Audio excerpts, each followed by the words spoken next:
people actually don't care if you have something to sell or a sponsor you want them to go check out or whatever. What they really want is to know, is this thing going to help solve a problem for me? Welcome to the Video Entrepreneur Podcast by Uscreen.tv. This is your host, Rob Balasabas, Head of Partnerships here at Uscreen. And this is a podcast that talks about what it takes to build a successful online video business. And every week we'll take you behind the scenes with top video creators, experts, and entrepreneurs to discuss the world of online video and what it really takes to build a thriving video business. And in this episode today, we have Tim Schmoyer joining me to talk about how he's created a sales strategy that doesn't kill his YouTube channel. And in the 3-bucket system that he shared, they use this system to grow their audience organically, build strong connections and trust with that audience on YouTube. And here's the tough part that a lot of creators haven't figured out yet is how to then sell their products and services to that audience on YouTube. So without further ado, let's talk to Tim Schmoyer. Awesome, Tim. Glad to have you on the podcast. Welcome. Hey. It's good to reconnect and hang out. Yeah, thanks for having me. Well, for those of the folks that are listening or watching that aren't familiar with you, I mean, I don't know why they wouldn't be, but you've been in this game for a while now. Could you just introduce yourself, who you are, what you and your business does, and any sort of cool accomplishments, humble brag along the way. Humble brag. Okay. Yeah. So my name's Tim Schmoyer, and I got started on YouTube in 2006, March 2nd, 2006, was my very first video.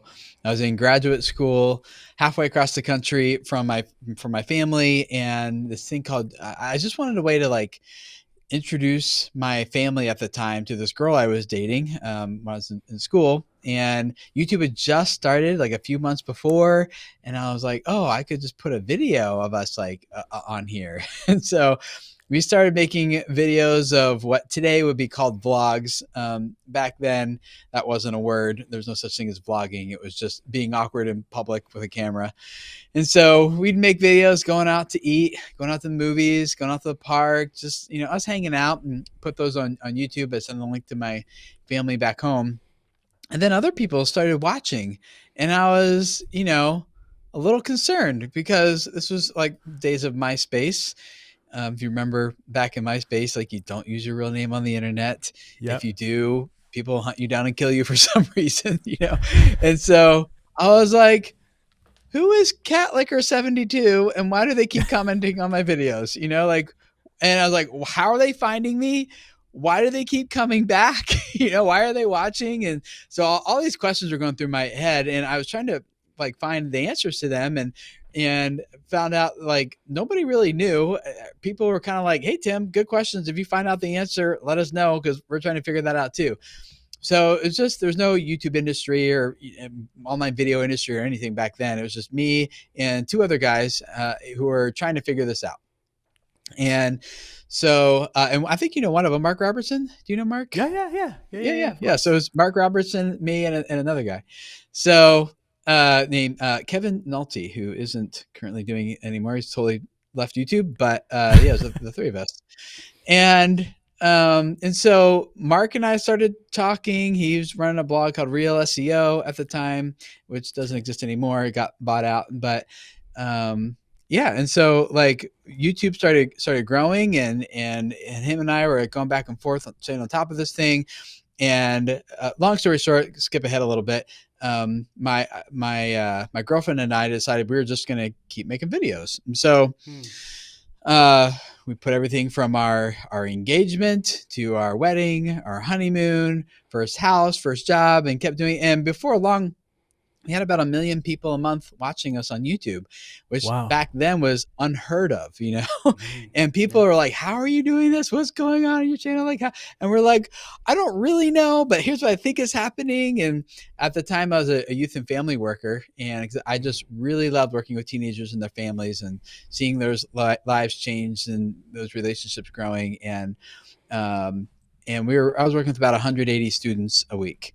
But on YouTube, we were reaching about 1 million a month. And I was hearing way more stories of impact and life Mm. change coming out of what we were doing on YouTube than I ever saw in 12 years of vocational youth work. So, Yeah. um, ended up my last job that didn't end very well, and so ended up going into YouTube full time at that Mm. point, and was doing some stuff with Mark on the side and things. But in 2013, I launched Video Creators as a place to train other people how they can reach more people and change their lives with the messages that they're spreading on YouTube. And yeah, now we're a small agency. We've through our clients, we can take responsibility for 18 billion views on YouTube through our clients, and Wow. 81 million subscribers. We've done YouTube strategy for Disney, helped with the Batman release for Warner Brothers, done eBay, Budweiser, HBO. Um, been featured by all the people you'd want to have feature you, and Yeah. it's been like this amazing journey of going from, not making anything as a youth worker. I was making like, 14,600 a year, to now, and working with 180 students, now reaching like billions of people are now having touch points every month with a message that could potentially change their lives through the stuff that we're doing on YouTube. And it pays way better too. So it's I bet. been an amazing, yeah, it's hard to beat that, 14,000 a year, but it's been an amazing journey. And my wife and I, we live in Cincinnati, Ohio now, Hmm. and we somehow managed to have 7 kids in 8 years. And Man, we live out here in our little wannabe homestead, homeschooling I love them. it. And yeah, so brings us to where we are today. Yeah, yeah, you're like the original, probably not the original, like vlogger, but it sounds like you're vlogging before it was officially vlogging. Yeah. Yeah, I remember taking that little 8 millimeter camera. Remember the ones that used to use like magnetic tape in them Yeah, before, yeah, before the flips. Remember the flips came yeah, out like yeah. later? True. Those were revolutionary, but had like this USB port you just plug right into your computer. I didn't. Yeah, but anyway, I had one of those big cameras, and yeah, I took it out to restaurants and going out to the park and stuff, and no, there was no such thing as good low light on those Yeah. cameras for sure. Yeah. Yeah, yeah, But no, yeah, no, not that's at where I all, not started. at all. That's an awesome. I mean, that's such an awesome journey. So then, I guess it took a little while. That family, like the original vlog, was there such a thing as being like, monetized or sponsors, or like, did you like make money from that original vlog before you sort of created what is your Yeah. guys' channel now? Yeah, we got, so that family channel, we got invited into the partner program back when it was invite only, Yeah. before they opened it up for everyone. So we were one of the first Mm. people who got invited into that, and and all the cool benefits that came with it, like being able to edit your channel art. Like that Yeah. was a Right. feature that only people who are monetized could have, stuff like that.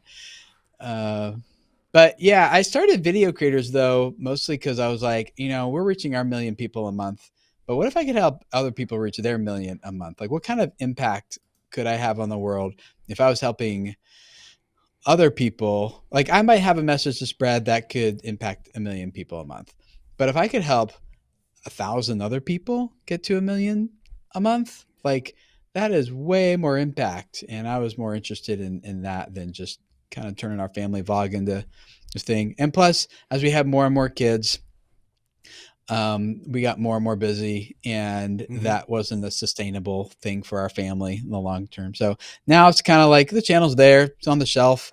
A lot of the original videos got taken down because no one thought twice about using copyrighted music and stuff back Right. then.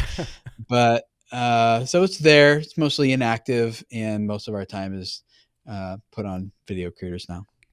Yeah, no, Yeah. that's it's interesting. I mean, you must have so many stories around just the original versions of YouTube and those early Mm. days, and just kind of even before I got into this space, I was on LinkedIn first, and you're like one of the first like people, you and like Yeah. Owen, Owen Video, like Yeah. Evan Owen. Carmichael, Yep. learning from you Daryl's guys, was up there. Yeah. Daryl, yeah, Daryl for Yeah, I sure. So remember when there was no such thing as a subscribe thing. Like subscribing wasn't a feature on YouTube. And then I remember when they rolled it out, it was amazing. Instead of bookmarking channels, I could just in my browser I could just subscribe and they'd all be in a feed. And the subscribe button was yellow and brown back then. Oh my So, gosh. but yeah, Us. lots of things have changed. Lots of changes. Lots of changes. Yeah. Well, you mentioned your channel, your business now, and your agency. So, Mhm. would really want to dive into that, and how you guys are doing, like all the things that you guys are doing, because I think from an outsider's point of view, anyway, it looks like you guys have really, turned YouTube as sort of like this leads and sales machine for your agency. I remember you talking about this on your podcast yesterday that I was listening to with Cliff. Is that YouTube is sort of like top of funnel, and then you have your podcast as well, where it sounds like more people are actually connecting with you there and turning Yeah. into more solid clients. But yeah, I guess I would just love to hear sort of your strategy around that, and like when you started putting all of these pieces into place for using video as a lead magnet and like bringing new business to you guys. Yeah. So from the very beginning, I mean, there's a couple different ways to monetize YouTube, and you're familiar with all of them, I know. But some people Yeah. are doing the affiliate marketing thing. Some people are just doing ad revenue or sponsorships, and that's part of the beauty of it. There's a lot of different ways to do it. The way that made most sense to me, and this is true, I think, especially for like channels that have potentially smaller audiences, where you're not going to monetize make a whole lot with ads just because you don't have the volume there, but that doesn't mean the value that you're offering is not significant. It just means like there's just when I was doing YouTube back then, there just weren't a whole lot of people who were trying to figure out how to grow on YouTube. So in order to make it work, I had to go with a product model where I deliver like 1x the value that my potential customer wants, on YouTube and in podcasts and social media content for free. And then I sell 10x that exact same value that they want, but in a format that they're willing to pay for. And so for me, on video creators, it started off with, remember when ebooks were a thing? that's Yeah. that's what I used at first. And so it was, I wrote an ebook called 30 Days to a Better YouTube Channel. And having worked with other channels prior to launching video creators, I knew I needed to launch this like with a clear target audience, clear value proposition, and content that was going to bring in those people who wanted that value, and then a product to sell that those people wanted that was 10x the value of what they were getting on the channel. And so that book basically put everything to a step by step. Do this, do that, then do this, the right thing, the right way, in the right order to get the right results, process. And I mean, it's been updated many times, but and now it's a video course instead of an ebook. But the title of that flagship, that training material, stayed the same. And so, yeah, I monetized it primarily by launching with a product that was aligned with the value proposition of the channel. Oh, that makes sense. So, so then you would share bits of that product on YouTube, and then essentially drive people to the product, or what was sort of the funnel, I guess, for Yeah. lack of Okay. a Yeah. better word. So the funnel was that the content strategies, like we would give people, we would give them material content that would solve a problem or a challenge that they were facing, or something like that. But then Right. if people want like the full step-by-step version, like we would give all of our best information away for free, but then Right. we would always sell the process of Mm. like, if you want to watch the 4,000 videos on my channel, you can, or you can pay this fee, go through this course, and we'll just spell it out for you step by step and cut out all the fluff. Yeah. Mm. So when we work with our clients now, we work with them when the goal is to sell product. Hmm. Yep. Even if it's not to sell product, we still follow we call the 3 bucket strategy, in terms of content, of like how we use YouTube to grow sales and to drive traffic and revenue. Hmm. Primarily in off YouTube types of ways, whether that be affiliates or that be sales or products or services or whatever. Because what we saw the mistake a lot of creators and marketers were making on YouTube. I don't know why, because like we don't make this mistake anywhere else. But for some reason, when it comes to YouTube, like we want we have like 15 goals for every video we make. We want every video to, one, get a lot of views and also rank number one. And we want it to get a lot of comments, and we want it to get a lot of likes, and we want it to be an evergreen video that gets lots of views for all of time. And we want it to go big on Reddit, and we want it to generate a lot of traffic and leads to our website, and generate, like, you can't successfully accomplish all those different goals with one piece of content, right? It's just like you become the Swiss Army knife that does a lot of things but nothing well. And so our strategy instead has been like, let's design and craft each piece of content, each video we do, with a specific goal. And this video is designed to only do one thing, right? And so we're taking this from like sales pages that says, like, if you're trying to sell something, don't put like tons of checkout like links and features and like other things. Like, just like make it super clear that this is the thing you want, this is the action you take. Like on Amazon, that's clear. Like, if you want this thing, this is the action you take. And so we're trying to do that with our videos. So we divide it into 3 buckets. Like every single one of the videos you make needs to fall into one of these 3 buckets. The first bucket being discoverable content. And so we're going to make a video that's starting with title and thumbnail before we even hit record, and then crafting the first couple seconds of that content to pick up where that title and thumbnail left off, to really increase the tension and the curiosity that title thumbnail set. And no one needs to know or care about who you are or anything, just to be intrigued and curious and click on that video and get into the content. And that's probably a little bit higher produced piece of content, because you want this to, hopefully this will be representing you for a long time. And the only goal that video is to get someone who's never heard of you to click out of curiosity, watch, and then the only call to action at the end of that video is to get someone to click and watch another video on like the end screens primarily. And so there's no ending language in that video, like, hope this was helpful, see you later. We're not letting the viewer go. We're like saying, but then the next thing you need to know to really do this thing is like this thing, click right here, put together a short playlist for you. It's going to give you, the top 4 videos that you really need to watch in order to accomplish things. Click here. I'll see you in that next video. All right. Yeah. So the whole goal of that video is to get someone to watch more. So we're not asking them to comment. We're not asking them to subscribe. We're not asking them to smash any like buttons or whatever. There's only one action I want you to take. And that is click here and watch more. Because for this video to become discoverable on homepage and search results, one of the best signals that YouTube looks for is, what videos do they watch next after watching this video? And if you can get someone to watch 3, 4, 5 of your videos in a row, you are definitely going to be on the homepage for that person for the next week. You're going to be suggested next to any other video you're watching on YouTube. So it's more valuable to stay in front of that person on YouTube than it is to get someone to passively click a little red button that most people don't even go to the subscription feeds anyway these days. So, so that's the discoverable. Does that make sense in terms of what we're doing there? Yep, absolutely. So we're making those videos just to go out and get new people. The second bucket is a community bucket. And these are videos that are not designed to go big.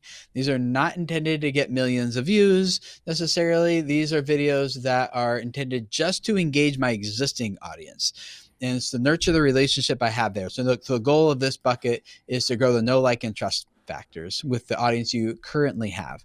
So you'll publish this video, probably a little more low key, a little more casual. You're going to publish this video, and in a week or 2 from now, it's probably not getting that many views anymore. And that's totally fine, because it hopefully just engage the current audience you have, and your analytics will be a high returning viewer metric as opposed to new viewers metric, which is what you're looking for, discoverable. And the only call to action on that video is a little bit more of an ask than watch more. Now we're asking them to engage in some way, and that can look different ways for different channels. But the easiest one is comment. And so what I don't mean is comment, let me know what you think, or it's try to foster community now of people who are engaging with you and your brand. So it's more of this is how I solve this problem. But I know, I learn from you guys all the time. like in the comments. You guys were so amazing. Thank you so much for being a part of this community. If you have like other ideas of how you would solve this, like comment down there, leave those down there. I'm really looking forward to learning from you. And like, if you're trying to figure out other ideas for how to do this, like read those comments down there. You're going to learn a lot more from them than you probably got from this video. You guys are like, just like really hype it up. Like this is all about us engaging. And that's the only action there. You're still not asking them to subscribe or smash any buttons. It's just the clear one singular action I want you to take is now you've watched some more of my content. Now I want you to take the next level and start interacting with me. Right. So that makes sense in terms of community. That makes a lot of sense. So is that more like a live stream? Like that can be. You would lead into a live stream, or so you got that interaction? Yeah, live streaming is an amazing community tool. It's not a great discoverable tool, which some people, again, get confused and they're like, it's hurting my channel. I'm like, no, you're just trying to like drive nails with a rake. If the tool just isn't, you're not using the tool for what it was designed for. There's nothing wrong with the tool. So yeah. Yep. That's good. And then the third bucket, the final bucket, well, it's actually a fourth, but most people don't need the fourth. The third bucket is sales videos. And so the sales bucket it's not a commercial. This video is, you're still delivering good value, but the only call to action on this video now is to get people to click, buy, download, sign up, register, like whatever the case is, like click the link down there, get off of YouTube, and you're intentionally trying to end the viewing session. Now, when people try to make a discoverable video and then also end the viewing session, they're kind of shooting themselves in the foot, because like one of the signals YouTube looks for is how much longer do people stay on YouTube as a result of this video. And if the video is actually effective at ending the viewing session, then it's less likely to be discoverable, at least to its full potential that it otherwise could have been. So we try to separate that, put that in just in a sales video, and it's still good content, but it leads to creating tension in the viewer's mind. It's like, let me use an example. Like, so for me, I'll do a video like a lot of creators don't realize this, but sub for sub is actually grounds for termination. Having your YouTube channel terminated. It's like right there in the terms of service. And so I do a video like, sub for sub can get your channel terminated. And so the video opens, like here's like, look, it is right here. Like sub for sub is, don't do that. It's a dangerous way to grow your channel. You're working so hard, like don't put it at risk. So how do you grow your YouTube channel in a way that actually is proven to work and very sustainable? It grows over time. Well, I put together a six-step structure for you to follow. And I'm giving it to you for free in this free guide that you can download at the link right below this video. You just can give me your email, and it's going to go through and I'm going to give it like a good solid 2-minute pitch, because the goal is to get them to click and leave YouTube. And again, that video is probably not going to perform amazingly well in the long run, but the discoverable videos are bringing new people into my channel. The community content is engaging them. And now when the sale is asked and presented, they're in a better spot to actually convert rather than their very first exposure to me in a discoverable video. So it converts really high. And then I sometimes leave those videos public, but sometimes after, a week or two, I just unlist them because they did what they were supposed to do. And now they're no longer showing up on the channel. And then I will do another sales video again sometime later when the time is right. That makes sense. Yeah, that's the basic 3-bucket strategy of how we move people from from finding us to engaging with us, knowing, like, and trusting us, and being in a spot where they're now ready to buy.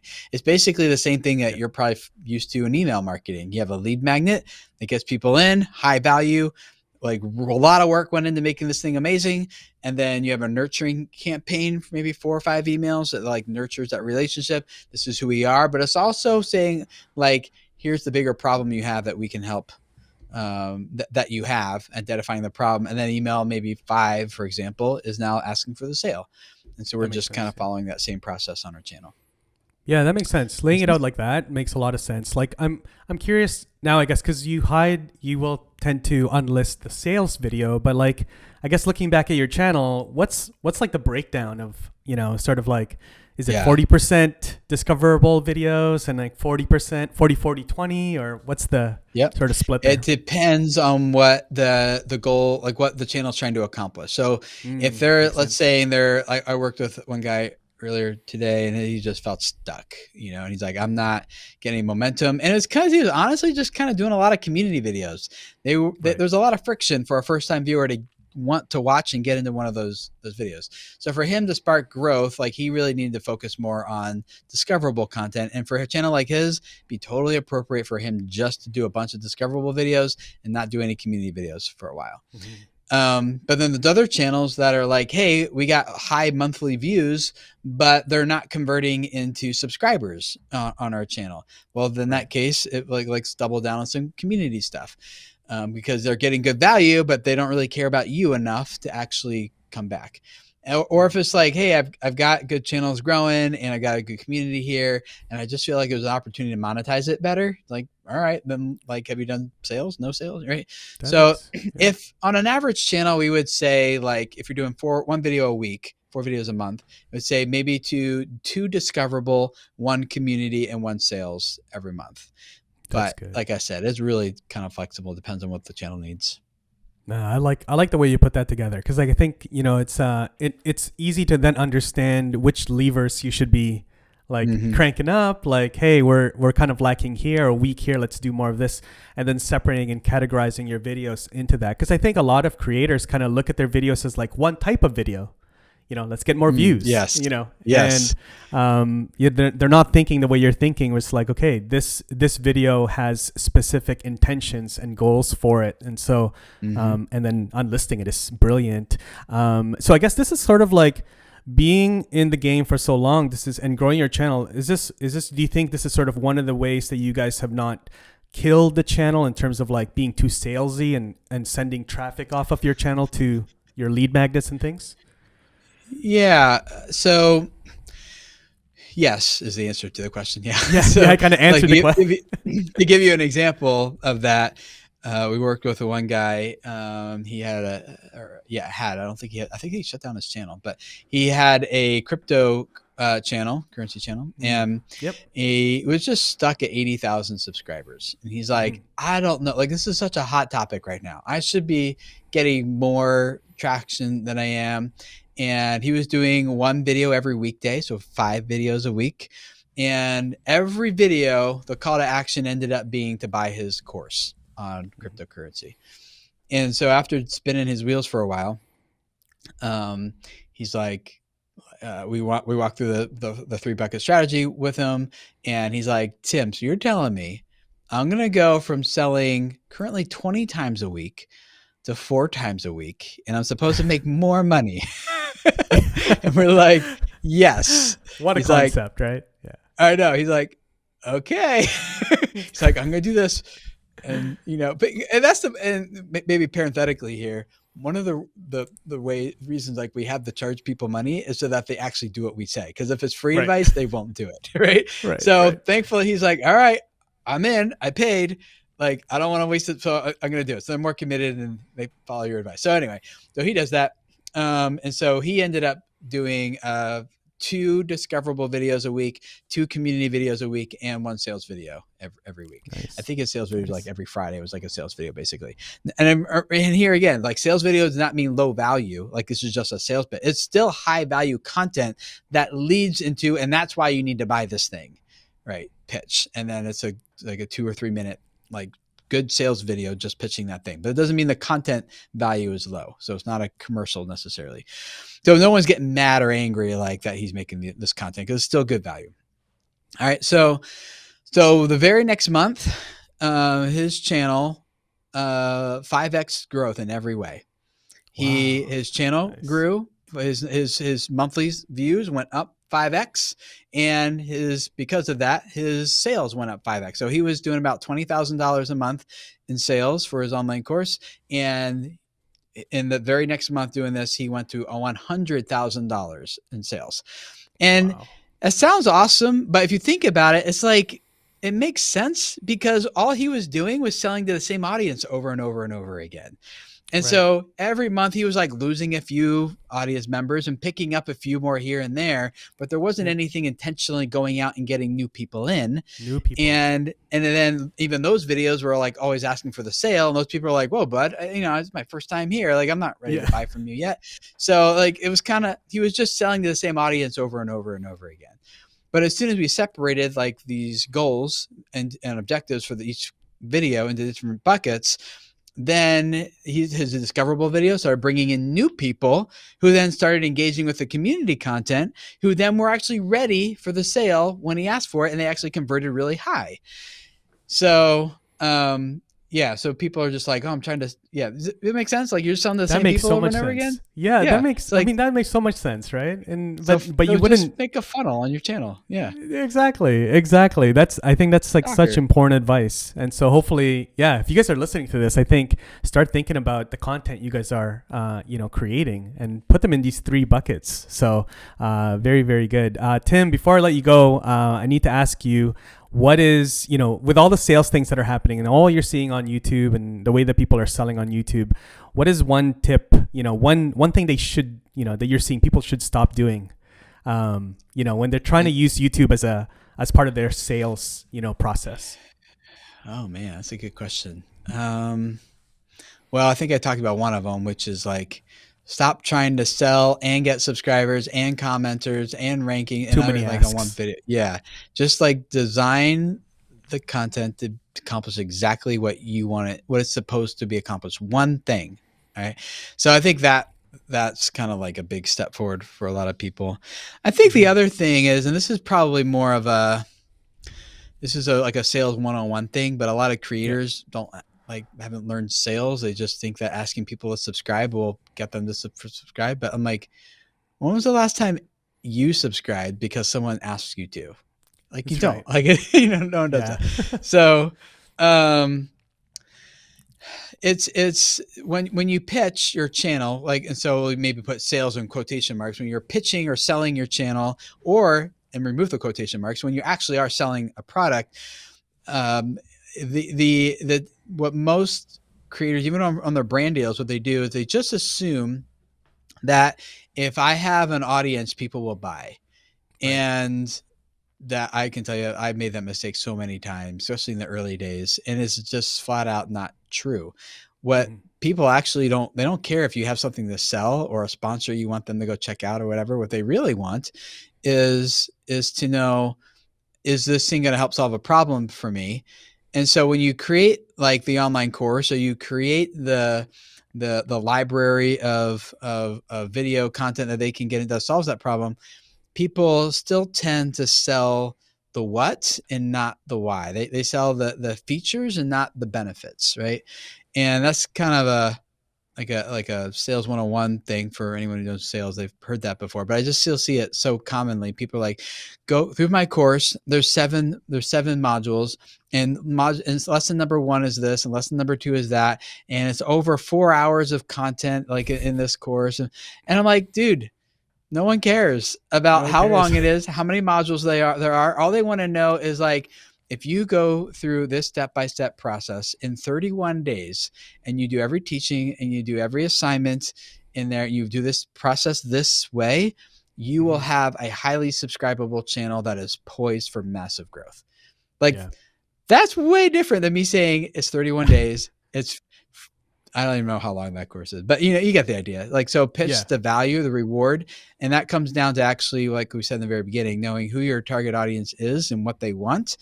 And pitching them a solution to that. That's not based on features, but it's based on like, here's the value that you're going to get and the pain it's going to solve for you and the thing it's going to unlock for you, and selling that benefit, the reward, rather than the what and the features. The features. Yeah, that's good. That's great advice. It's great advice. A lot of people that do go on YouTube, I find, and like, they just want to create commercials, and not educate anybody and bring value. So it's a great reminder, right? We should all be doing that properly. Even when they want to, sorry. No, go ahead. Even when they get someone to want to subscribe, it's still like subscribe so you don't miss a video, or subscribe so you, yeah, because I make gaming videos, or subscribe for our family vlogs or whatever. I'm like, yeah, you and like 1,000 other channels could say the exact same thing, but if it's like subscribe because we're a family who believes that every person matters, including you, well, that's way different. That's better. Yeah. Yeah, that's like a creed. There's like a belief wrapped up in that, or subscribe because we play games to escape the mundane life and turn it into, I don't know, extraordinary life. I don't know, that's lame, but you get the idea. Like the benefit someone actually wants. They want to feel like they belong, or they're hanging out with friends or a community or something like that. Yeah. Yeah. So same thing that's there. Great. Great advice. And, great content. Tim, thank you so much for your time. You're always so generous with your time and, lending your advice. What's the best place for folks to catch your content, maybe even work with you and kind of explore what that looks like, your podcast, all that stuff? Yeah, well, if you're in the a podcaster person, you can join our podience, we call them. Nice. Some people hate that word, but I think it's hilarious. I'm just owning it. It's the podience. And just search wherever you listen to your podcast. Just search for video creators. You can find us there. We have a weekly episode that just goes more in depth about. It's oriented for people who already have 100,000 subs on their channel and are on their way to 1 million. Usually the thing that got you to 100,000 is not the thing that's going to get you to 1 million. And so we talk about the next level tactics and strategies to get to 1 million subscribers and 7 figures in revenue on your channel. So check it out and be a good place to start. Amazing. Thank you, Tim. Thanks, man. Thanks for having me. I hope you enjoyed that episode. Make sure you're subscribed to the show so you don't miss any new episodes as they're published. And if you want to learn more about Uscreen for your business, or maybe you want to join our affiliate partner program, head over to uscreen.link/podcast to get more information. And I'll see you in the next episode.